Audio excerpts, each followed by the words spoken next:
ये लोग कहते थे राम मंदिर के मुद्दे पर अगर फैसला हुआ खून की नदियां बहेंगी। मैं कहता था देखो भाई, कुछ एक मच्छर भी नहीं मरने वाला है, कुछ नहीं होगा। न्यायालय मेरिट के आधार पर फैसला करे, फैसले को लागू हम करेंगे। और किसी के माई के लाल पे हिम्मत है उत्तर प्रदेश में उपद्रव करके दिखा दे।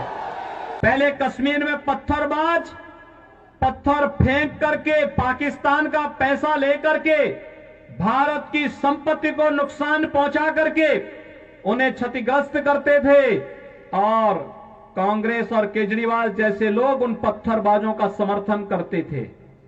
लेकिन धारा 370 समाप्त हुई, पत्थरबाज हुए गायब, और पाकिस्तान परस्त आतंकवादी जो पहले भारत के अंदर आकर के जगह जगह विस्फोट करते थे, उन सबको यमलोकपुरी की यात्रा पर भेजना शुरू कर दिया हमारे सुरक्षा बलों के जवानों ने। उनको लिए कहा गया कि भाई भारत की धरती तुम्हारे लिए नहीं है, तुम्हारे लिए तो अब बोली नहीं, हमारे सुरक्षा बलों के जवानों की गोली है, और एक गोली खाओ, अपनी यात्रा पर जाओ। कांग्रेस और केजरीवाल इन उपद्रवियों को क्या खिलाते थे? बिरयानी। और हम क्या खिला रहे हैं? गोली। भाइयों बहनों, यही अंतर है। भारत माता के प्रति अगर इनके मन में सम्मान होता, आतंकवादियों के सामने, नक्सलवादियों के सामने घुटने नहीं टेकते, पाकिस्तान का खौफ खड़ा नहीं करते। याद करिए, मुंबई पे आतंकी विस्फोट, आतंकी हमला हुआ था, और तब कांग्रेस नेतृत्व की सरकार थी, और तब केजरीवाल भी कोई एक एनजीओ चला करके यहां पर जनता को बेवकूफ बनाने का कार्य तब भी करता था।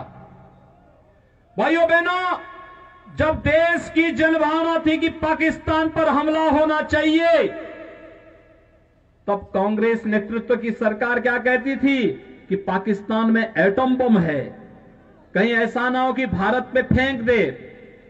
लेकिन इस बार आपने देखा होगा, फरवरी माह में जब पुलवामा में हमला होता है, तो मोदी जी ने अगले दिन ही कहा, उन्होंने कहा था, भाइयों बहनों, यही फरवरी का महीना था, और तब 1 वर्ष पहले प्रधानमंत्री मोदी जी ने कहा था कि ये देश की सेना तय करेगी, मूर्ति भी तय करेगी, स्थान भी तय करेगी, और पाकिस्तान ने जो किया है उसको उसकी सजा अवश्य दी जाएगी, और पाकिस्तान के अंदर एयर स्ट्राइक होता है।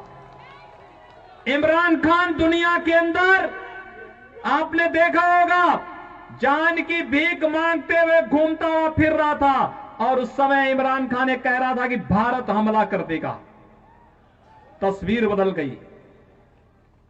पहले भारत के अंदर की सरकार कहती थी कि पाकिस्तान एटम बम फेंक देगा, आज पाकिस्तान भयभीत होकर के कहता है कि भारत के अंदर मोदी जी के नेतृत्व की सरकार कहीं पाकिस्तान पे हमला करके पाकिस्तान का अस्तित्व ही समाप्त न कर दे। भारत के दुश्मन, पाकिस्तान की भाषा बोलने वाले लोग आज जगह जगह धरना प्रदर्शन करके भारत की व्यवस्था को जैसे अव्यवस्था पैदा करने का कार्य कर रहे हैं। भाइयों बहनों, ये जो धरने नागरिकता कानून के विरोध में जगह जगह किए जा रहे हैं, और पाकिस्तान के एक मंत्री के द्वारा केजरीवाल के समर्थन में बयान जारी करना, ये सब कड़ी एक दूसरे के साथ जोड़ता हुआ दिखाई देता है। और यही अपील करने के लिए आज हम सब आपके बीच आए हैं। आपने देखा होगा, कश्मीर में धारा 370 समाप्त हुई, 3 तलाक की कुप्रथा सदैव के लिए समाप्त हो गई। महिला सशक्तिकरण का नारा आज केवल नारा नहीं, ये हकीकत बन चुका है। और महिला सशक्तिकरण के माध्यम से 3 तलाक की कुप्रथा को सदैव समाप्त करने के लिए प्रधानमंत्री मोदी जी का, गृह मंत्री अमित शाह जी का अभिनंदन होना चाहिए। और इस अभिनंदन के लिए आज मैं आपके पास आया हूं कि भाइयों बहनों, यही राष्ट्रीय आकांक्षाएं हैं कि देश में आतंकवाद की प्रतीक, अलगाववाद की प्रतीक, भेदभाव के प्रतीक, इस प्रकार के जितने भी कानून हैं जो भारत में अलगाववाद को पैदा करते हो, विभेद को पैदा करते हो, इन सबको समाप्त करने के लिए जो कदम उठाए जा रहे हैं, उन कदमों की अगली श्रृंखला में ये नागरिकता कानून भी है। हम सब जानते हैं ये तो पाकिस्तान, अफगानिस्तान और बांग्लादेश के हिंदू, सिख, बौद्ध, जैन, पारसी, ईसाई जो वहां पे पीड़ित हैं, प्रताड़ित हैं, उनको नागरिकता देने का कानून है। ये नागरिकता लेने का कानून नहीं। लेकिन इस सब के बावजूद आप देख रहे होंगे धरना देकर के कैसे भ्रम की स्थिति पैदा करने का प्रयास हो रहा है। ये जानबूझ करके शरारतन देश के माहौल को खराब करने की साजिश का हिस्सा है। जो लोग एक भारत श्रेष्ठ भारत की मोदी जी के इस अभियान का विरोध कर रहे हैं, वही लोग जगह जगह धरना प्रदर्शन करके भारत के खिलाफ वातावरण बनाने का कार्य कर रहे हैं। देश के अंदर अनावश्यक रूप से जनता को गुमराह करने का कार्य कर रहे हैं। और वही लोग हैं जिनके समर्थन में आज पाकिस्तान के मंत्री और पाकिस्तान की सरकार बयान जारी करके अपील कर रही है कि दिल्ली के अंदर मोदी के नेतृत्व में सरकार नहीं आनी चाहिए। उन्हें भय है कि मोदी जी के नेतृत्व की सरकार भारत को दुनिया की महाशक्ति बनाएगी, और भारत को दुनिया की महाशक्ति बनने का मतलब पाकिस्तान का इतिहास से नाम समाप्त होना। ये वही लोग हैं, याद करिए, कांग्रेस नेतृत्व का कांग्रेस का एक नेता, कांग्रेस पार्टी के एक नेता के द्वारा सुप्रीम कोर्ट में यह कहा जाना कि अयोध्या में राम जन्मभूमि का फैसला नहीं होना चाहिए। कांग्रेस के एक नेता ने कहा था ना। और भाइयों बहनों, 500 वर्षों के बाद आप में से जितने भी लोग 35-40 वर्ष के होंगे, वह हर व्यक्ति अयोध्या में राम जन्मभूमि आंदोलन के साथ प्रत्यक्ष और अप्रत्यक्ष रूप से जुड़ा रहा है। जिनकी उम्र कम है, उनके परिवार का कोई ना कोई सदस्य किसी न किसी रूप में इस अभियान के साथ जुड़ा रहा है। कांग्रेस जिस मामले को लटकाती थी, क्योंकि कांग्रेस से पहले अंग्रेजों का शासन था, अंग्रेज भी लटकाते थे। उससे पहले मुगलों का शासन था। मुगल कब चाहता कि भारत के अंदर भारत के गौरव की पुनर्स्थापना हो, लेकिन मोदी जी आए और मोदी जी के आने के दूसरे कार्यकाल में अयोध्या में 500 वर्षों से लटके हुए श्री राम जन्मभूमि से संबंधित मामले का समाधान होता है। आप सबको मैं बधाई देता हूं। अयोध्या में भगवान राम का भव्य मंदिर के निर्माण का मार्ग प्रशस्त हुआ है। अयोध्या में भगवान राम का भव्य मंदिर का निर्माण होने जा रहा है। कोई संदेह किसी को नहीं होना चाहिए। जरा याद करिए, अगर मोदी जी केंद्र में नहीं होते, उत्तर प्रदेश में मोदी जी के आह्वान पर भारतीय जनता पार्टी की सरकार नहीं बनती, तो ये जो धमकी देते थे कि 370 समाप्त करोगे, खून की नदियां बहेंगी, हम कहते थे यार कुछ नहीं होने वाला।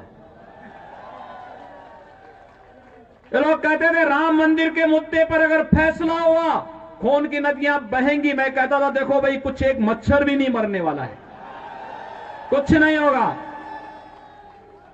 न्यायालय मेरिट के आधार पर फैसला करे, फैसले को लागू हम करेंगे। और किसी के माई के लाल पे हिम्मत है उत्तर प्रदेश में उपद्रव करके दिखा दे।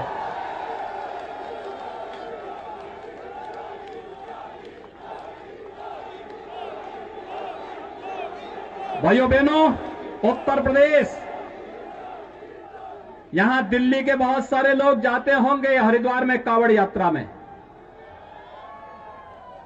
पहले कांवड़ यात्रा में कांग्रेस की सरकार रही हो, कांग्रेस के जितने भी सहयोगी दल है, केजरीवाल के नेतृत्व के जितने भी इनके सहयोगी दल हैं जो इनके लिए वोट मांग रहे हैं, इनकी सरकारें उत्तर प्रदेश में रही हैं।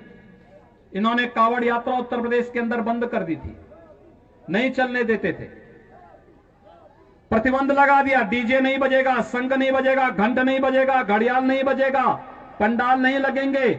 तो जब मेरे पास ये प्रस्ताव आया कि पहले ये होता था, मैंने कहा भाई ये भगवान शिव की भक्तों की यात्रा है, ये शव यात्रा नहीं है।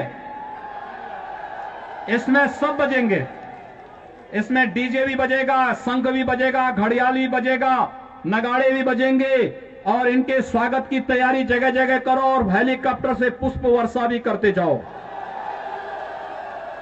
कोई प्रतिबंध नहीं। लोगों ने कहा कि इतनी बड़ी संख्या में श्रद्धालु आएंगे, दिल्ली से, राजस्थान से, पंजाब से, हरियाणा से, उत्तराखंड से, उत्तर प्रदेश से, अन्य राज्यों से आएंगे, कौन सुरक्षा देगा? अरे हमने कहा ये हमारी जिम्मेदारी है सुरक्षा देना। लोगों ने कहा कि लोग हमला करेंगे, तो हमने एक बात कही, भाइयों बहनों, मैंने बात साफ कही। मैंने कहा देखो भाई, भगवान शिव की भक्तों की यात्रा है, कोई व्यवधान डालना चाहता है तो उसको तय करना है। अगर वो व्यवधान डालेगा हम उसको गोली से समझाएंगे, व्यवधान डाल करके दंगा कराएगा तो गोली उसको समझा देगी। और भाइयों बहनों, 4 करोड़ से अधिक श्रद्धालु आते हैं, कहीं भी कोई बाल बांका नहीं होता। बहुत शांतिपूर्ण ढंग से भजन गाते हुए लोग जाते हैं, शिवालयों में जलाभिषेक करते हैं, भारत की आस्था के प्रति अपनी श्रद्धा व्यक्त करते हुए एक भारत श्रेष्ठ भारत के निर्माण के लिए अपने आप को संकल्पित करते हैं। यही तो भारत के अंदर कावड़ यात्रा का महत्व है।